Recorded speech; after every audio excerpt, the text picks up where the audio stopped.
Hey, I'm Kylen. I'm 18 years old and I graduated from Jackson County High School, and now I'm attending Shorter University, but I've been at Chestnut for 2 years.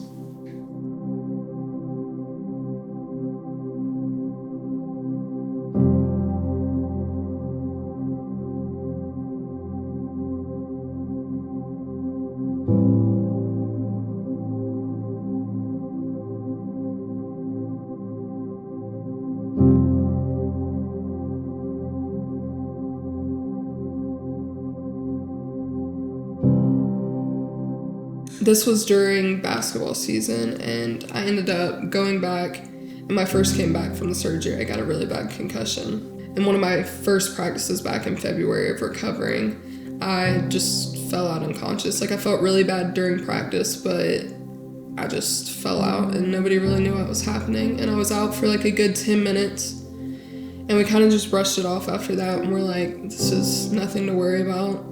Maybe my blood pressure just spiked too high because that was something that I would struggle with my entire life.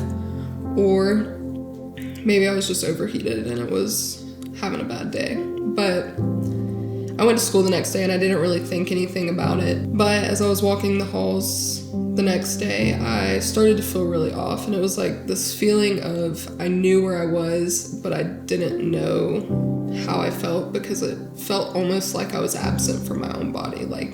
I went in and out of consciousness for a while, and that's the last thing I remember. And apparently I was out for quite a while, and it looked like I was having a seizure, but it was the same thing that happened yesterday, and it was just prolonged for a period of time. So the school took the measures to call the ambulance, and that's where I woke up, was on my way back to CHOA, where I had spent a lot of time in third grade with different issues, but potentially the same issues. After that, kind of was living in a lot of isolation, a lot of depression, a lot of anxiety, just living a lot of things on eggshells and just feeling like I had to walk very carefully with who I spent my time with or where I spent my time.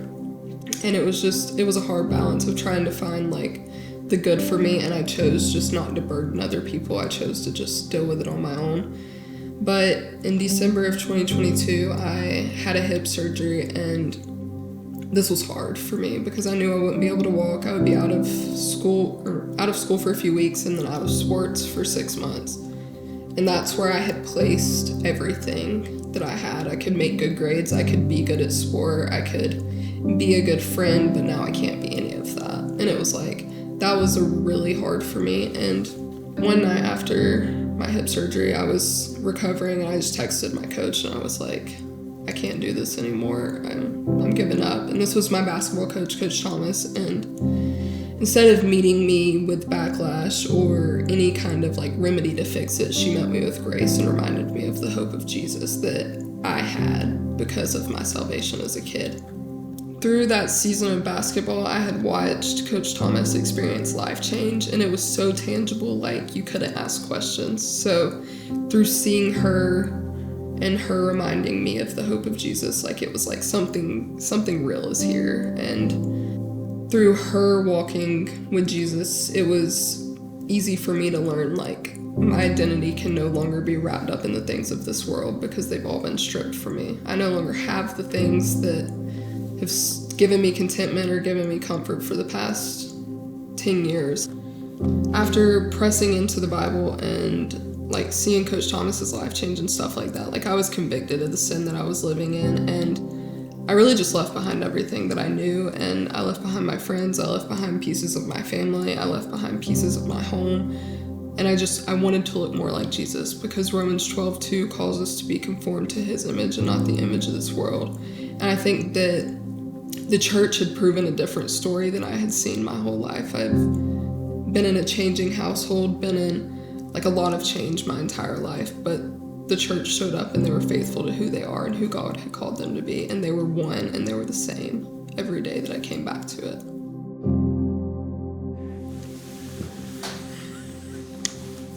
She hates this.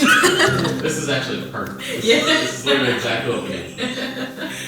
I'm Kelsey. I have worked for FCA for the last 4 years, and I serve in Jackson County. I get to spend most of my time at Jackson County High School which is where I met Kylen, but I've also been at Chestnut Mountain for a little over 4 years now. Yeah, so from my end, I met Kylen her freshman year, and she could not have had less interest in me, and I wish that was a joke. But as high school progressed and a lot of life change was happening for Kylen, we began to spend more and more time together. And so by her junior year, the Lord's doing an unbelievable thing in her life, and I just happened to be, by God's grace, in the right place at the right time. After I had watched Coach Thomas's life change and I had started to pursue the Lord on my own and just learn more of who he is, I reached out to Kelsey and was connecting with her and asking questions, and I asked her if we could go have coffee, and we talked about baptism, which would happen in May of 2023. Following that, I went to 3 FCA camps. I went to FCA Captain's Camp, Basketball Camp, and Leadership Camp, and Kelsey was at all 3 of them, so we spent a lot of time together that summer. So after that, there was an opportunity that presented itself that I could walk as Kelsey's intern for the next year, which will be my senior year with FCA. So I was getting to do hands-on ministry in our middle schools and even at an elementary school, which wasn't my fave, but I did it, and was getting to watch her minister to kids one-on-one, minister to kids in groups, and even in the huddle level. But what was so big in my life in that year was Kelsey was ministering to me directly and teaching me the character of God and showing me through scripture who he was and what it meant for me.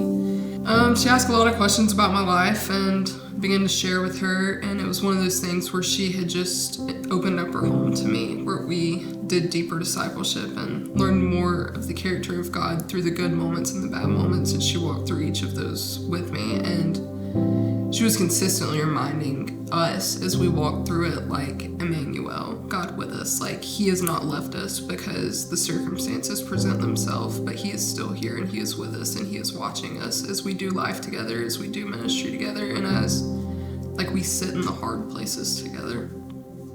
We have always defined discipleship. We talk about 1 Thessalonians 2:8, that we loved you so much that we shared not only the gospel with you, but our lives also.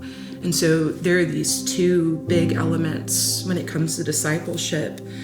The number 1, there is an element of spiritual disciplines. Like, you're teaching the disciplines, you're committed to the disciplines. So we're in the Word, we're reading together, we're praying together, we're memorizing scripture together, we're walking in accountability. But the biggest thing that makes discipleship beautiful is that it's about access to life.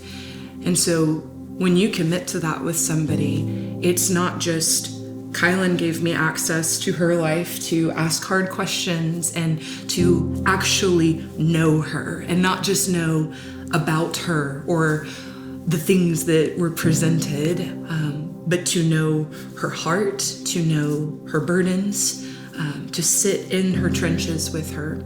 But it's twofold. She got access to my life too. And so we have shared in suffering together. We've prayed a lot of prayers over the past 2 years, and one of them specifically has been healing for my body, healing for my mind, and I would love to say, like, I'm healed and that's the story that we're telling today, but it's not. It's different. I'm still navigating what it looks like to preach myself the word every day and remind myself of truth, but there's this tension with depression that even though you know it, how do you know? Like, how do I know that this is true? But there's something in me now that knows that that's not true, and that is only of the enemy. I would love to say that I don't fall out unconscious anymore, but that would be a lie. But through it, I have learned, like, I will pray for healing until the day that I'm fully healed. But there's this understanding that if that is my thorn that Paul talks about in 2 Corinthians 12, then I'll walk with it, because I will learn how to suffer well and do it for Christ's name's sake. Something I've learned about hope in the midst of all of these seasons is my hope is not dependent on the outcome of circumstances or the timing of healing, but to knowing that He is the one who holds the outcomes, He's the one who holds the healing, and it's on His time and not mine.